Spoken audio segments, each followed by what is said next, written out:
আসসালামু আলাইকুম বন্ধুরা, আপনারা সবাই কেমন আছেন? আশা করি ভালো আছেন। আমি ফায়ার ফাইটার হাসান, আগুন এবং নিরাপত্তা নিয়ে কাজ করি। তো আজকে যে জিনিসটি শিখিয়ে দিব খুবই গুরুত্বপূর্ণ এবং একটি জিনিস, যে জিনিসটি না জানলেই নয়, এবং এই জিনিস শেখার জন্য আমাকে আপনারা হাদিয়া দেওয়া দরকার। তো একটি গুরুত্বপূর্ণ এক্সটিংগুইশার আমাদের সচরাচর সবখানেই থাকে। এক্সটিংগুইশারের ব্যাপারে আপনাদেরকে আজকে জানাবো, এক্সটিংগুইশারের কাজ কী এবং কী কী আগুনে ব্যবহার করতে পারবেন। চলুন দেখে আসি।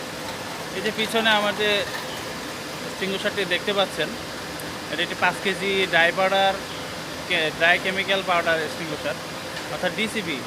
হ্যাঁ, ডিতে ড্রাই, সিতে কেমিক্যাল আর পিতে পাউডার, ডিসিপি ফায়ার এক্সটিংগুইশার।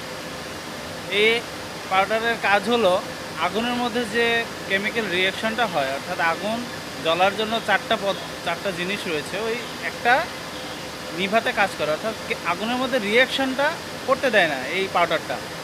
হ্যাঁ, এই পাউডারের মধ্যে অনেক কিছু মিক্স থাকে, ওই উপাদানগুলো নিয়ে আরেকদিন কথা বলবো। এই পাউডারের বিশেষত্ব, একেবারে সরাসরি আপনি কঠিন পদার্থের আগুনও নিভাতে পারেন, অর্থাৎ কঠিন পদার্থ, কাঠের আগুন, কাগজের আগুন, হ্যাঁ, বিভিন্ন ঘরের আমাদের বিভিন্ন আসবাবপত্রের যে আগুনের মধ্যে, ঘরে কিন্তু এই ড্রাই পাউডার কখনোই ব্যবহার করা যাবে না, কারণ ঘরে ব্যবহারের জন্য আরেকটা ফায়ার এক্সটিংগুইশার আছে। এটা আমি বলবো কেন এটা ব্যবহার করা যায় না, কারণ এটার মধ্যে যে পাউডার আছে, এটা যদি আপনার নাকে বা চোখে মুখে ঢুকে আপনি নিজে অসুস্থ হয়ে পড়বেন।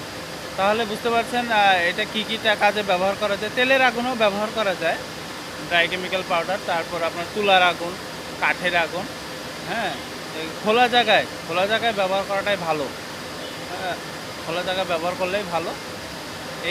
এই হইলো এর কার্যকারিতা। তো ধন্যবাদ, আপনারা ফলো দিয়ে আমার সাথেই থাকবেন এই সমস্ত বিষয়ে আরও জানার জন্য। ধন্যবাদ।